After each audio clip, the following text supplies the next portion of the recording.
Finance minister के द्वारा union budget 2025 पेश कर दिया गया है, जिसमें आम लोगों के लिए 12 लाख तक की इनकम पर किसी भी प्रकार का कोई भी टैक्स नहीं लगाया गया है। मतलब कि अगर आप साल भर में 12 लाख तक इनकम जनरेट करते हैं, चाहे सैलरी से या फिर बिजनेस से, तो आपको 1 रुपये भी टैक्स नहीं देना पड़ेगा।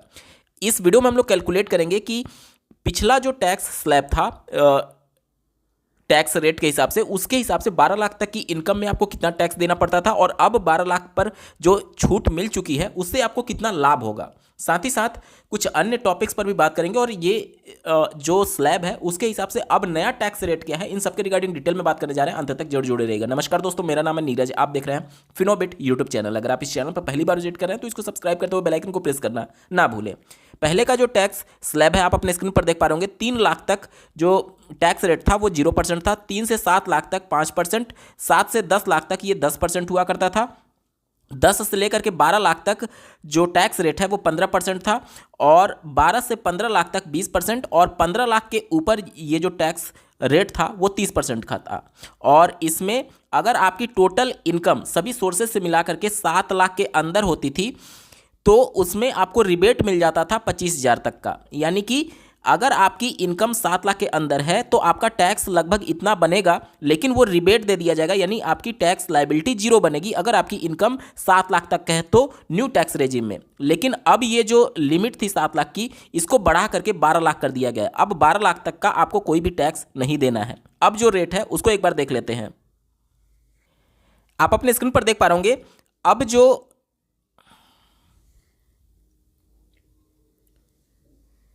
अभी जो नया टैक्स स्लैब जारी किया गया है उसके अनुसार 4 लाख तक की इनकम पर आपका जो रेट होगा टैक्स का वो नील होगा। यानी 4 लाख तक पूरी जो इनकम है वो छूट है, कोई भी इस पर टैक्स रेट अप्लाई नहीं किया जाएगा।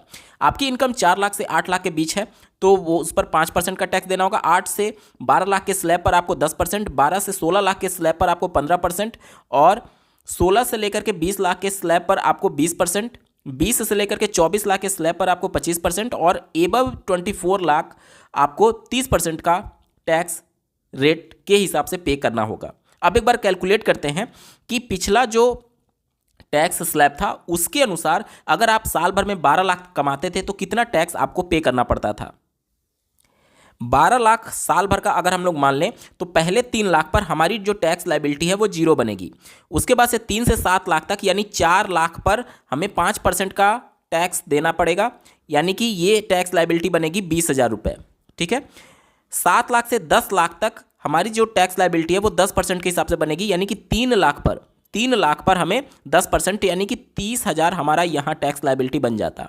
ठीक है। अब टोटल हमने इनकम 12 लाख मानी थी तो 10 लाख से लेकर के 12 लाख का जो इनकम होगा उस पर जो हमारी टैक्स लायबिलिटी है वो 15% टैक्स रेट के हिसाब से लगेगा, यानी 2 लाख का 15%, यानी ये 30,000 यहां से बनता था। ठीक है। तो 12 लाख का टोटल इनकम हो गया और इस पर हमारी जो टैक्स लायबिलिटी बन रही है 30,000 ये, 30,000 ये, 60,000 और 20,000 ये, टोटल 80,000 आपकी टैक्स लायबिलिटी बन रही थी अगर आप इससे पहले 12 लाख कमा रहे थे।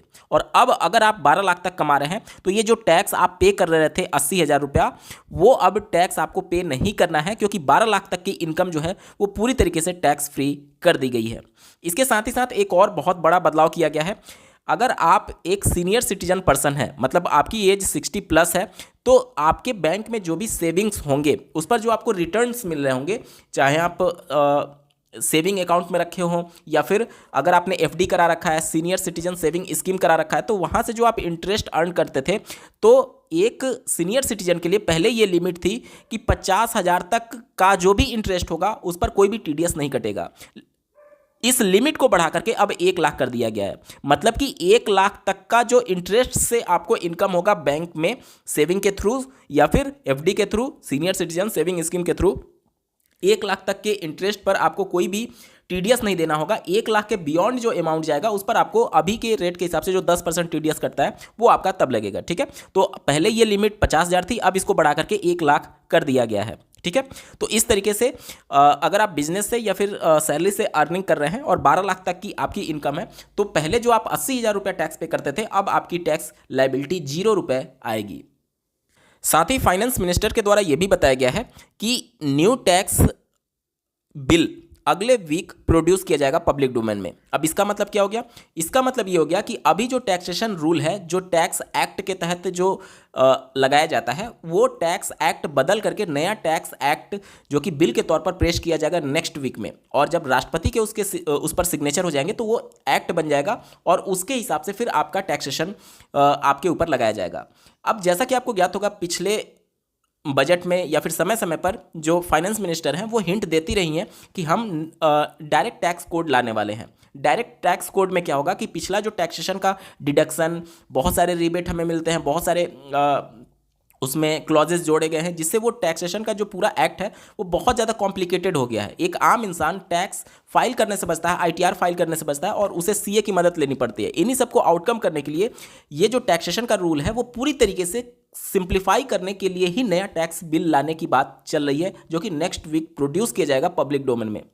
अब जो नया डायरेक्ट टैक्स कोड लागू हो जाएगा, उसके बाद से जो भी हम स्पेशल इनकम जनरेट करते हैं, चाहे आप शेयर मार्केट से करें या फिर म्यूचुअल फंड में इन्वेस्टमेंट के थ्रू करें, तो जो हमें शॉर्ट टर्म और लॉन्ग टर्म कैपिटल गेन होता है, उस शॉर्ट टर्म और लॉन्ग टर्म कैपिटल गेन पर हमें जो टैक्स पे करना पड़ता है वो टैक्स स्लैब के अकॉर्डिंग नहीं होता है, बल्कि टैक्स स्लैब के बियॉन्ड जो स्पेशल रेट तय किया गया है, short term capital gain tax 20% और long term capital gain tax 12.5%, उसके हिसाब से हमें टैक्स पे करना पड़ता है।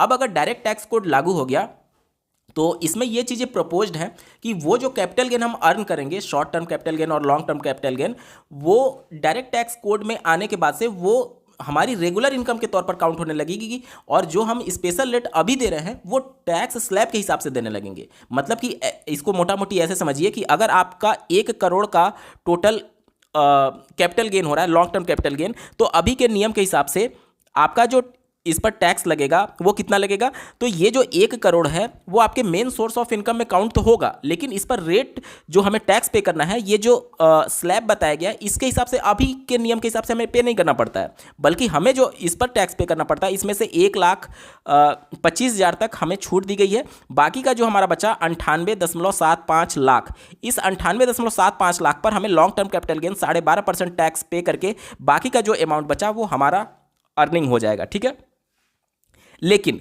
अगर डायरेक्ट टैक्स कोड लागू हो गया तो उस कंडीशन में क्या होगा कि ये जो 1 करोड़ टोटल हमारा कैपिटल गेन हो रहा है, लॉन्ग टर्म कैपिटल गेन, इसमें से 1,25,000 निकाल करके 98.75 लाख जो टोटल इनकम हुआ वो हमारा मेन सोर्स ऑफ इनकम में काउंट होगा। और चूंकि 24 लाख से ऊपर जो भी अमाउंट एक्सीड करेगा उस पर अभी के टैक्स रेट के हिसाब से हमें 30% का टैक्स देना पड़ेगा। यानी कि अभी के टैक्सेशन रूल के हिसाब से जो 99 लाख पर जो हम 12.5% का long term capital gain tax दे रहे हैं, डायरेक्ट टैक्स कोड लागू होने के बाद से ये जो 98.99 लाख है, इस पर हमें 30% का टैक्स पे करना पड़ सकता है अगर डायरेक्ट टैक्स कोड लागू होता है तो। अब ये तो चीज़ें नेक्स्ट वीक ही जब प्रोड्यूस किया जाएगा पब्लिक डोमेन में फाइनेंस मिनिस्टर के द्वारा, तभी चीज़ें स्पष्ट हो पाएंगी। लेकिन ये चीज़ें अभी प्रपोज्ड है कि डायरेक्ट टैक्स कोड में जो कैपिटल गेन है उसको टैक्स स्लैब के हिसाब से उनमें टैक्सेशन लगाए जाने की बात चल रही है। अगर ये होता है तो निश्चित तौर पर रिटेल इन्वेस्टर्स के लिए बहुत बुरी खबर हो जाएगी, और नो डाउट उनका जो टैक्स है वो बहुत ज़्यादा बढ़ जाएगा, अचानक से बहुत ज़्यादा बढ़ जाएगा। इसी को देखते हुए जो शेयर मार्केट है वो रिएक्ट कर रहा है, और उम्मीद करते हैं नेक्स्ट वीक देखते हैं क्या आता है। इस वीडियो को देखने के लिए आपका बहुत बहुत धन्यवाद। भगवान करे आपका दिन शुभ हो।